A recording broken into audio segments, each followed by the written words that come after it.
የናቅፋው የጦር ሜዳ ውሎ።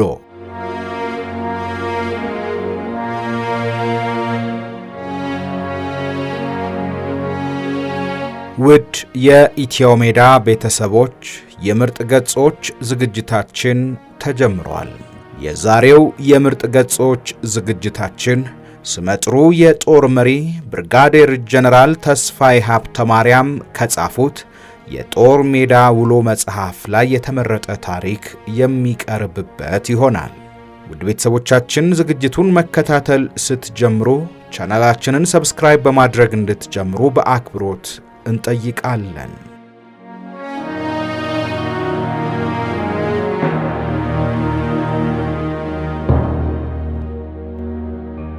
የናቅፋው የጦር ሜዳ ውሎ፣ የአየር ወለዱ ጦር ተጋድሎ።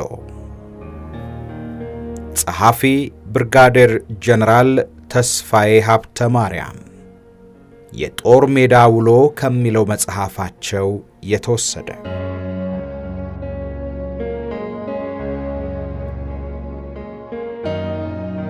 የኤርትራ ሁኔታ እየተባባሰ ስለሄደ አየር ወለድ ከባሌ ከኤልከሬ ወደ ኤርትራ በሰኔ ወር 1968 እንዲሄድ ትዕዛዝ ተሰጠው። የንቅናቄ ትዕዛዙን እንደተቀበልን ከባሌ ደብረ ዘይት 3 ቀን የሚፈጀውን በጦሩ ግፊት በተሽከርካሪ ቀንና ሌሊት ተጉዘን ደብረ ዘይት በ2 ቀን ገባን። ጥድፊያው የቤተሰብ ናፍቆት ነበር የመሰለኝ። በኋላም እንደተረዳሁት ግን የሴረኞች ግፊት ነበረ። ደብረ ዘይት እንደገባን የግል ችግር ገጥሞኝ ፈቃድ ወስጄ ወደ ገጠር ሄድኩኝ። ከደብረ ዘይት ወደ አስመራ መሄጃ የአየር ትራንስፖርት እስከሚዘጋጅ ድረስ የአየር ወለድ ጦር በደብረ ዘይት ቆየ። በደብረ ዘይት የአጭር ጊዜ ቆይታው ከመጋረጃ ጀርባ ከነበሩ የደርግ አባላትና ከሌሎች ከደርግ ተቃራኒ ቡድኖች ጋር በሚስጥር እየተገናኙ ሴራ ሲጠነስሱ ሰነበቱ። ጦሩ ወደ ኤርትራ ለመሄድ ከደብረ ዘይት ወደ ቦሌ ሲንቀሳቀስ ቀዳሚው የሻምበል ጦር አዲስ አበባ ሲደርስ በቀጥታ ወደ መሿለኪያ በማምራት 4ኛ ክፍለ ጦር ግቢ በመግባት የደርግ አባላትን በቁጥጥር ስር እንዲያደርግ፣ ተከታዩ የሻምበል ጦር ደግሞ የሬዲዮንና የቴሌቪዥን ጣቢያዎችን፣ ቴሌኮሙኒኬሽንና እንዲሁም ባንኮችንና ሌሎች ከጉዳዩ ጋር ተዛማጅ ያላቸው ነገሮችን እንዲቆጣጠር፣ ወደ አዲስ አበባ የሚያስገቡና ከአዲስ አበባ ወደ ውጭ የሚያስወጡ ዋና ዋና መንገዶችን እንዲዘጋና በጦር ካምፕ ውስጥ የሚኖሩ የጦር ክፍሎችን እንዲቆጣጠር ትዕዛዝ ተሰጥቶት ነበረ። በተመሳሳይ ጊዜ ሌሎች ዝርዝር ዕቅዶቻቸው እንደተጠበቁ ሆነው በሬዲዮና በቴሌቪዥን የደርግ ከስልጣን መውረድን ለመላው የኢትዮጵያ ሕዝብ ለማሳወቅ ውሳኔ ላይ ደርሰው ነበር ይባላል። የንቅናቄው ትዕዛዝ እንደደረሰ ቀዳሚው ሻምበል ጦር ጉዞውን ወደ አዲስ አበባ ቀጠለ።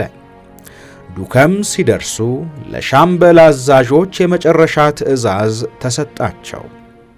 የቀዳሚው ሻምበል ጦር አዛዥ የመስማት ችግር ስላለባቸው የተሰጣቸውን ትዕዛዝ በትክክል ሳይሰሙ ቀርተው ይሆን ወይም በሐሳቡ አለመስማማት ግልጽ ባልሆነ ምክንያት አዲስ አበባ ሲደርሱ ወደ መሿለኪያ በመሄድ ፈንታ ጎተራ ሲደርሱ ጦራቸውን ይዘው በወሎ ሰፈር አድርገው ቦሌ ኤርፖርት ገቡ። ከኤርፖርት በተዘጋጀላቸው አውሮፕላን ጦራቸውን አሳፍረው ጉዞ ወደ አስመራ ቀጠሉ። ሁለተኛው ሻምበል ጦር የእቅዱን መክሸፍ ሲረዳ ያለ ውዴታው ቀዳሚው ሻምበል ተከትሎ ወደ ቦሌ በማምራት በአውሮፕላን ተሳፍሮ አስመራ ገባ። የአየር ወለድ ጦር አስመራ ሲገባ አዲስ አበባ የጀመረውን ሴራ ከብርጋዴር ጀነራል ጌታቸው ናደውና ከአየር ኃይልና ከልዩ ልዩ ክፍሎች ተወካዮች ጋር ስውር ግንኙነት በመፍጠር መንግሥት የመገልበጥ ሴራው ቀጠለ። የሁለተኛ ክፍለ ጦር ዋና አዛዥ በአየር ወለድ ጦር አስተባባሪነት በደርግ ላይ የመፈንቅለ መንግሥት ሴራ እየተጠነሰሰ መሆኑን መረጃ ስለደረሳቸው አየር ወለድን ከአስመራ ከተማ የሚርቅበትን መንገድ ቀየሱ። የአስመራ ደቀ መሐሪ መንገድ ሻዕቢያ በቀበራቸው ጸረ ተሽከርካሪ ፈንጂዎችና የደፈጣ ውጊያ በሕይወትና በንብረት ላይ ጉዳት ስላደረሰ የመኪና መንገዱ ላልተወሰነ ጊዜ ተዘግቶ ነበረ። ለጦሩ ቀለብ ይቀርብ የነበረው በሄሊኮፕተር ነበረ። በጠላት የታጠረውና በፈንጅ ተዘግቶ የቆየውን የአስመራ ደቀ መሐሪ የመኪና መንገድ ከሻዕቢያ ጋር ተዋግቶ ፈንጂውን አጽድቶ የመኪና መንገዱን እንዲከፍት ለአየር ወለዱ ጦር ከ3ኛ ሻለቃ ጋር በመሆን ግዳጅ ተሰጠው። እኔም ከግዳጁ በፊት ፈቃዴን ጨርሼ አስመራ ገባሁና ትዕዛዜን ተረከብኩኝ። ስለ ሴራው ምንም የማውቀው ነገር የለም። ከአዲስ አበባ በመጣው ማግስት ነው ወደ ደቀ መሐሪ የዘመት ነው። የሻለቃ አዛዡም አልነገሩኝም። ምናልባትም ለማናገር ጊዜ አጥተው ሊሆን ይችላል፣ ወይም ለክፍሉ አዲስ ስለሆንኩኝ ከጦሩ ጋር ያለኝ ትውውቅ መጠነኛ ስለሆነ ለኔ ማሳወቁ ሻለቃ አዛዡ አስፈላጊ ሆኖ አላገኙትም ይሆናል። የተሰጠንን ግዳጅ ተቀብለን ለመፈጸም ከአስመራ ተነስተን ወደ ደቀ መሐሪ ከተማ 10 ኪሎ ሜትር እንደተጓዝን ውጊያ ተጀመረ።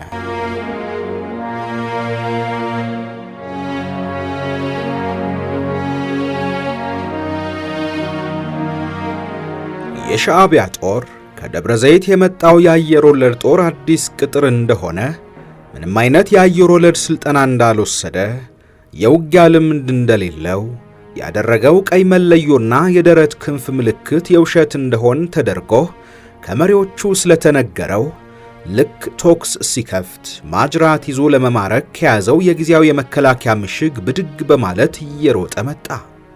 የአየር ወለድ ጦር በተረጋጋ መንፈስ ኢላማ እስኪገባበት ድረስ አነጣጥሮ በመጠበቅ ግንባሩንና ደረቱን እየመታ አስቀረው። በተደረገው ውጊያ ቁጥሩ በርከት ያለ የሻዕቢያ ጦር በሞትና በመቁሰል ከውጊያ ውጭ ሆነ። የተለያዩ የነፍስ ወከፍና የቡድን መሳሪያዎች ከመሰል ጥይቶቻቸው ጋር ተማረኩ።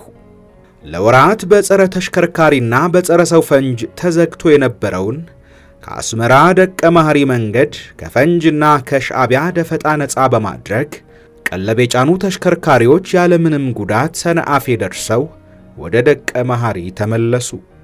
ግዳጃችንን አጠናቀን በሚቀጥለው ቀን ከደቀ መሐሪ ወደ አስመራ ለመምጣት ስንዘጋጅ ከሁለተኛ ክፍለ ጦር አዛዥ ባለንበት ሆነን ትዕዛዝ እንድንጠባበቅ ቴሌግራም ደረሰን። ጦሩ ለምን የሚል ጥያቄ ሲያቀርብ የተሰጠው መልስ ባለፈው ከሻዕቢያ ጋር ባደረጋችሁት ውጊያ ሻዕቢያ ጉዳት ስለደረሰበት ኃይሉን አሰባስቦ ለመበቀል ተዘጋጅቶ ስለሚጠብቃችሁ አደጋ እንዳይደርስባችሁ ለተወሰነ ጊዜ ደቀ መሐሪ እንድትቆዩ ተብሎ ነው የሚል ነበረ። ጦሩ ችግሩ ይሄ ከሆነ ግድ የለም ለኛ ተውልን፣ ሻዕቢያም ያለው አንድ ነፍስ ነው፣ ተለዋጭ ነፍስ የለውም፣ ብረት ለበስም አይደለም፣ እንደኛው ሰው ነው። እኛ የታጠቅነው መሳሪያ ሻዕቢያ ከታጠቀው መሳሪያ የተሻለ ነው እንጂ ያነሰ አይደለም። ሻዕቢያን ፈርተን ደቀ መሐሪ መቆየት አንችልም፣ ወደ አስመራ እንድንመለስ ይፈቀድልን የሚል የጦሩ መልእክት በአዛዣችን አማካኝነት ለሁለተኛ ክፍለ ጦር አዛዥ ተላለፈ። የሁለተኛ ክፍለ ጦር አዛዥ የጦሩን ቁርጠኝነት በመመልከት ይመስላል ተለዋጭ ስልት አዘጋጅተው ወደ አስመራ እንድንመለስ ፈቀዱ። በሚቀጥለው ቀን ከደቀ መሐሪ ተነስተን ስልታዊ እንቅስቃሴ እያደረግን አስመራ ለመድረስ ግማሽ መንገድ ሲቀረን የኤርትራ ክፍለ ሀገር አስተዳዳሪና የጦሩ የበላይ አዛዥ የነበሩት ብርጋዴር ጀነራል ጌታቸው ናደው ላይ አብዮታዊ እርምጃ መወሰድ መሞታቸው በኢትዮጵያ ሬዲዮ ተነገረ። ጦሩ የብርጋዴር ጀነራል ጌታቸው ናደውን መሞት ሲሰማ ተደናገጠ። ብርጋዴር ጀነራል ጌታቸው የአየር ወለድ ጦርን ከ10 ዓመት በላይ በአዛዥነት ሲመሩ ቆይተዋል። በአየር ወለድ ጦር ዘንድ ከፍተኛ ተወዳጅነትና ተፈሪነት ነበራቸው። የአየር ወለድን ሰራዊት ብቃትና ጥራት ለመጠበቅ ሲባል ብርጋዴር ጀነራል ጌታቸው ናደው የአየር ወለድ አዛዥ በነበሩበት ወቅት ለአየር ወለድ ብቁ ነው ብለው የጠቆሙት መኮንንና የበታችውም ከየትኛውም ክፍል ይዛወርልኝ ብለው ከጠየቁ እንዲዛወርላቸው፣ ያልፈለጉትን ደግሞ ከክፍሉ ወይም ከአየር ወለድ በራሳቸው ስልጣን እንዲያባረሩ ለሹመት ብቁ ነው ብለው የሚያቀርቡትም እንዲሾምላቸው በአገር ውስጥና በውጭ ሀገር ልከው የማሰልጠን ስልጣንም ተሰጥቷቸው ነበር። ከምድር ጦር ዋና አዛዥነት የኤርትራ ክፍለ ሀገር አስተዳዳሪና የጦሩ የበላይ አዛዥ ሆነው ተሹመው ወደ ኤርትራ ሲሄዱ ከአየር ወለድ ወደ ምድር ጦር ይዟቸው የሄዱትን ስታፎቻቸውን በሙሉ እንዳሉ ይዘው ሄዱ። የአየር ወለድ ጦር ከብርጋዴር ጀነራል ጌታቸው ናደው ጋር የነበረው ግንኙነት እጅግ የጠበቀና የተወሳሰበ ነበር። የተጠነሰሰው ሴራ መክሸፍና የጀነራል ጌታቸው ናደው መሞት ደጋፊዎቻቸውንም ተጠያቂ ሊያደርግ እንደሚችል በመጠርጠር ይመስላል ድንጋጤ በዛው። በእርግጥ የጀነራል ጌታቸው መሞት ለደጋፊዎቻቸው ትልቅ ዱብዳ ነበረ። የስልጣን መወጣጫ አርካባቸው ነው የተበጠሰባቸው። ለአደጋ ተጋልጠዋልና መውጫ ቀዳዳ መፈለግ ነበረባቸው። ከደቀ መሐሪ አስመራ እንደገባን የሴራው ጠንሳሾች ወደ አየር ኃይልና ወደ ልዩ ልዩ ክፍሎች ሴራው እንዲቀጥል ለማስተባበር ውስጥ ለውስጥ መሯሯጥ ጀመሩ። የሁለተኛ ክፍለ ጦር ዋና አዛዥ ሁኔታውን በቅርብ ይከታተሉ ስለነበረ ከደቀ መሐሪ በመጣን ማግስት ጠዋት የአየር ወለድ ጦር ዕቃውን ጠቅልሎ ወደ መንደፈራ እንዲሄድና የ30ኛ እግረኛ ሻለቃን የጥበቃ ቦታ እንዲረከብ ትዕዛዝ ሰጡ። በመርህ ደረጃ የአየር ወለድ ጦር ግዳጅ ማጥቃት ነው። የመከላከል ግዳጅ ተሰጥቶት ምሽግ ውስጥ እንዲቀመጥ አይደረግም። የተሰጠን ትዕዛዝ ሕገወጥ መሆኑን ብናውቅም ያለነው ውጊያ ቀጠና ውስጥ ስለሆነ የሚሰጥ ማንኛውም አይነት ሕገወጥ ግዳጅን ተቀብሎ መፈጸም እንጂ ለምን ብሎ መጠየቅ በሕይወት ስለሚያስጠይቅ የተሰጠንን ግዳጅ በጸጋ ተቀብለን በእኔ ሻምበል ጦር መሪነት ጉዞአችንን ወደ መንደፈራ ቀጠልን። ከአስመራ ስንንቀሳቀስ በሻለቃ አዛዡ የተሰጠኝ ትዕዛዝ መንደፈራ ከተማ ስንደርስ ጦሬን ይዤ ወደ 30ኛ ሻለቃ ጠቅላይ ሰፈር እንድንገባ ነበረ። በተሰጠኝ ትዕዛዝ መሰረት መንደፈራ ከተማ ስንደርስ ወደ 30ኛ ሻለቃ ጠቅላይ ሰፈር ጦሬን ይዤ ገባሁ።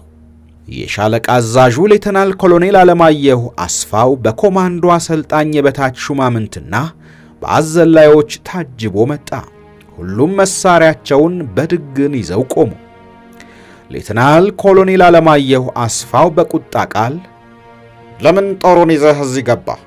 ማን ግባ አለ ብሎ ጠየቀ። አንተ ነህ አልኩት። በኋላ እንነጋገራለን። አሁን ከከተማው በስተደቡብ በኩል ወጣ ብሎ ለጦሩ ማረፊያ ወደ ተመረጠው ቦታ ጦርህን ይዘህ ሂድ ብሎ አዘዘኝ። ትዕዛዙን ተቀብዬ ወደ ተለዋጭ ቦታ ጦሬን ይዤ ሄድኩኝ። አሁንም ምን እንዳሰቡ የማውቀው ነገር የለም። ማንም ቀርቦ ስለ ሁኔታው አላስረዳኝ። ሁለተኛ ሻምበል የቀድሞው ጦር የመንደፈራን ከተማ መሃል ለመሃል ሰንጥቆ የሚያልፈውን አስፋልት የመረብ ወንዝ ተሻግሮ በአድዋ አድርጎ አዲስ አበባ የመንገዱን ጠርዝ በመያዝ በመስመር ተሰልፎ ቆመ። የኔም ሻምበል አራተኛ ሻምበል ጦር ከኋላ ሊቆም ሲል ቅደሙ አሉን። ከሁለተኛ ሻምበል አልፈን ስንቆም ደግሞ ወደፊት መንገድ ቀጥሉ መቆም የለም ተባልን። ወደፊት ያለው ወረዳ የጠላት ይዞታ ነው። ወዴት እንደምንቀጥል አልገባኝም። ወደ ሻለቃ አዛዡ ዘንድ ሄጄ ወዴት ነው ወደፊት የምንሄደው ብዬ ጠየቅኩኝ። የሻለቃ አዛዡ ሌተናል ኮሎኔል አለማየሁ አስፋው አልሰማህም እንዴ አለኝ። ምንም የሰማሁት ነገር የለም። ምን ተፈጠረ አልኩት። ደብረ ዘይት የነበረው ቀሪ ክፍላችንን ደርግ በታንክ ከካምፕ በማስወጣት ወደ ጣሴ ተራራ አባሮታል። ጣሴ ከአየር ወለድ ጦር ሰፈር በስተ ምዕራብ 5 ኪሎ ሜትር ርቀት የሚገኝ ተራራ ነው። የዘማቹ ጦር ቤተሰብ በምን ሁኔታ ላይ እንዳለ አይታወቅም። የሬዲዮ ግንኙነት ተቋርጧል። ስለዚህ እዚህ ያለው ጦር ቤተሰቦቹ ያሉበትን ሁኔታ ማወቅ እንፈልጋለን ስላሉ ወደ ደብረ ዘይት መሄዳችን ነው አለኝ። እንዴት ይሆናል? መንግስት አውቆት ነው ወይስ ሳያውቅ ነው ደብረ ዘይት የምንሄደው ብዬ ጠየቅኩት። የትኛው ነው መንግስት የምትለው? ምን መንግስት አለ? ደርግ ነው መንግስት የምትለው አለኝ። አዎን አልኩት። ደርግን እርሳው አለኝ። ኮሎኔል አለማየሁ ይቅርታ አድርግልኝ፣ በእኔ በኩል ትክክል አይመስለኝም አልኩትና ከመንደፈራ ከተማ 1 ኪሎ ሜትር ያለ ትዕዛዝ ብንሄድ ከመንግሥት ጋር ያለን ግንኙነት ተቋረጠ ማለት ነው። ከዚያች ሰዓት ጀምሮ መንግሥት እኛም በጠላትነት ይፈርጀናል። ከሻዕቢያ ለይቶ አያየንም። 1000 ኪሎ ሜትር ከመንግሥት ጀት ታንክና መድፍ እየተዋጋን ነው ደብረ ዘይት የምንገባው ብዬ ስጠይቀው ምንም ችግር የለውም አለኝ።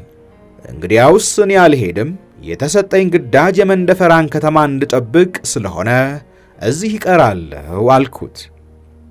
ጦሩ በሙሉ መሄዱ ነው፣ እንዴት ብቻህን ትቀራለህ አለኝ። የኔ ሻምበል ጦር ትቶኝ የሚሄድ አይመስለኝም አልኩና በቀጥታ ወደ ጦሬ ሄጄ ስለተፈጠረው ሁኔታ በዝርዝር አስረዳኋቸው። እንግዲህ ምርጫው የናንተ ነው። ከመንግሥት ጋር ተዋግተን ደብረ ዘይት እንገባለን የምትሉ ከሆነ መኪና ላይ ውጡ።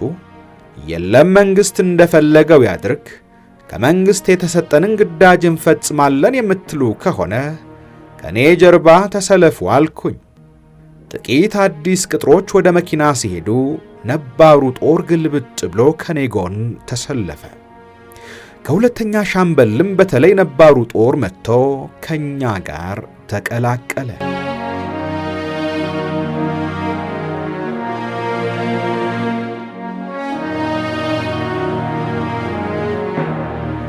የሻምበል አዛዡ ሌተናል ኮሎኔል አለማየሁና ሌሎችም የአድማው ጠንሳሾች የጦሩ ሚዛን ወደ እኔ ማመዘኑን ሲመለከቱ ሐሳባቸውን ለውጠው ሁሉም ሰው ወደ ኋላ ይመለስና ካቶሊክ ቤተክርስቲያን ግቢ ሄዶ ይስፈር አሉ። ሄደን ሰፈርን። ጦሩ በሁለት ጎራ ተከፈለ። ሌተናል ኮሎኔል አለማየሁ ቡድን አባሎች እቅዳቸው ስለከሸፈባቸው እኔን በጠላትነት ፈረጁ። ለመግደል እንደሚፈልጉኝም መረጃ ደረሰኝ። ከኔ ጋር ያለው ነባሩ ጦር ሴረኞቹን እነማን እንደሆኑ ለይቶ ስለሚያውቃቸው ወደኛ ሰፈር እንዳይጠጉ ከለከለ። ሁለታችንም በአይነ ቁራኛ እየተጠባበቅን ሌሊቱን በሙሉ እንደተፋጠጥን ነጋ። በማግስቱ ጠዋት ወቅቱን ያልጠበቀ ዝናብ በድንገት ዘነበ።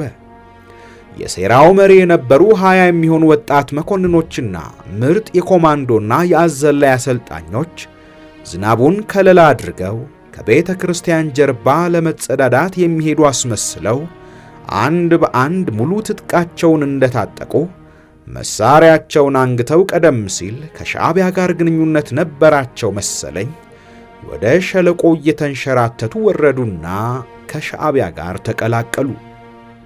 እኔም ሁኔታውን ለሁለተኛ ክፍለ ጦር አመልክቼ የቀረውን ጦር በአዲስ መልክ በማዋቀር እዝና ቁጥጥር መስርተን የመንደፈራን ከተማ ጥበቃ ተረክበን ስራችንን ቀጠልን። ከአዲስ አበባ በሻለቃ ብርሃኑ ባይህ የሚመራ አንድ አጣሪ ኮሚቴ በሄሊኮፕተር መንደፈራ ድረስ መጣ። አብረው ሲያሴሩ ቆይተው ቆርጠው ለመሄድ ያልደፈሩ አንታወቅም ብለው የቀሩ በጦሩ ጥቆማ ተይዘው ለምርመራ ወደ አዲስ አበባ ተወሰዱ። የፍርድ ውሳኔ ሳይሰጣቸው ለ8 ዓመታት በእስር ቆዩ። ከኮበለሉት ውስጥ የሌተናል ኮሎኔል አለማየሁ አሜሪካን አገር መግባት ጭምጭምታ ሲሰማ ሌሎች በምን አይነት ሁኔታ ላይ እንዳሉ በእኛ በኩል የሚታወቅ ነገር የለም። የአየር ወለዱ ጦር መንደፈራን እንዲጠብቅ ግዳጅ ሲሰጠው የሁለተኛው ክፍለ ጦር ሰራዊት በመላው ኤርትራ ጠቅላይ ግዛት ተበታትኖ አንዱ ክፍል ከሌላው ለመረዳዳት በማይችልበት ርቀት ላይ በየነጥብ ጣቢያዎች ላይ ለጥበቃ ተሰማርቶ ነበረ። የሁለተኛ ክፍለ ጦር ሰራዊት በአነስተኛ ኃይል በርቀት ተበታትኖ መስፈር ለሻዕቢያ የሰውና የመሳሪያ ኃይሉን አሰባስቦ ተነጣይ ክፍሎችን ተራ በተራ አጥቅቶ ለመደምሰስ ምቹ ሁኔታ ፈጥሮለታል። ምዕራባዊ ቆላ ከሚገኙ ተነጣይ ክፍሎች አንዱ ናቅፋ ላይ የነበረው 15ኛ ሻለቃ ነበረ። ሻዕቢያ 15ኛ ሻለቃን ደምስሶ ይዞታውን ይበልጥ ለማስፋት ይችል ዘንድ በ15ኛ ሻለቃ ላይ ተደጋጋሚ ማጥቃት ሰነዘረ። 15ኛ ሻለቃ በጽናት ተከላከለ። 15ኛ ሻለቃ በየቀኑ ከሻዕቢያ በሚሰነዘርበት ማጥቃት የሰው ኃይሉ በሞትና በመቁሰል ቢቀንስም የቀለብና የጥይት እጥረት ቢገጥመውም በሻዕቢያ ማጥቃት ሳይበገር የተሰነዘረበትን ሁሉ በመቋቋምና በመመለስ ለመላው የኢትዮጵያ ሰራዊት የድረሱልኝ ጥሪ አስተላለፈ። 15ኛ ሻለቃ አዛዥ ከሻለቃ ማሞ ተምትሜ በኋላም ሌተናል ኮሎኔል በጥቅምት 7 1969 ዓመተ ምህረት ለመላው የኢትዮጵያ ሰራዊት የተላለፈው የቴሌግራም መልእክት እንዲህ የሚል ነበረ። ቀንና ሌሊት ያለማቋረጥ ለአንድ ወር ሙሉ 200 ሰዎች ሆነን ብዛቱ እጅግ ከፍተኛ የሆነ የሰውና የመሳሪያ ኃይል ካለው ወንበዴ ጋር የተቻለንን ያክል ተዋግተናል። ለወደፊትም እስከ መጨረሻው ፍጻሜያችን ድረስ እንዋጋለን። አቤቱታችን የወገን ጦር ደርሶልን ከ60 በላይ ቁስለኞች በየጉድጓዱ ውስጥ በስብሰው በመሰቃየት ላይ ይገኛሉ። በእጃችን የሚገኘውም ንብረት በወንበዴ ከመወሰድ እንዲድንና የአገራችንም ስምና ዝና እንዳይደፈርስ ብቻ እንጂ ለእኛ መሞት አይደለም። ስለሆነም ይሄን ያክል ጊዜ በቶክስ ተይዘን ለወገን ጦር አቤት እያልን እስካሁን እርዳታ በማጣታችን የምናምነውና የምንተማመንበትን መንግሥት መኖሩ አጠራጥሮናል። አሁንም ለሀገር የሚያስብና ለወገን የሚቆረቆር መንግሥትና ወገን ካለ ሳይውል ሳያድር ለምናመለክተው አቤቱታ የጽሑፍ መልስ ሳይሆን የወገን እርዳታ እንዲደርስልን የመጨረሻ መልእክታችንን እናስተላልፋለን የሚል ነበረ። ይሄ ቴሌግራም መልእክት ለመላው የኢትዮጵያ ሰራዊት በሬዲዮ መገናኛ ሲሰራጭ ለኛም ለአየር ወለድ ጦር ደርሶናል። መልእክቱ እንደደረሰን መኮንኖች ተሰባስበን መወያየት ጀመርን። ከሙያ አንጻር ስናጤነው መልእክቱ የሚመለከተው በተለይ እኛን የአየር ወለድ ሰራዊት አባላትን ነው። ለምን ለሁለተኛ ክፍለ ጦር አዛዥ በፓራሹት ከአውሮፕላን ዘለን 15ኛ ሻለቃን ለማጠናከር እንድንችል ፈቃድ አንጠይቅም ተባባልን። በፓራሹት ዘለን የ15ኛ ሻለቃን ለማጠናከር ፈቃደኛ መሆናችንን በቴሌግራም መልእክት አስተላለፍን። በአጭር ጊዜ ከሁለተኛ ክፍለ ጦር ተዘጋጁ የሚል መልእክት ደረሰን። በጥበቃ ላይ ካለው ጦር ዝላይ ያላጠናቀቁትንና ለዝላይ ብቁ የሆኑትን 99 ሰዎች ከተለያዩ የጥበቃ ቦታዎች ሌሊቱን በማሰባሰብ በመቶና በሻምበል አደራጀን። በሚቀጥለው ቀን ቅድመ ዝላይ ዝግጅት ለማድረግ ከመንደፈራ በሄሊኮፕተር አስመራ ገባን።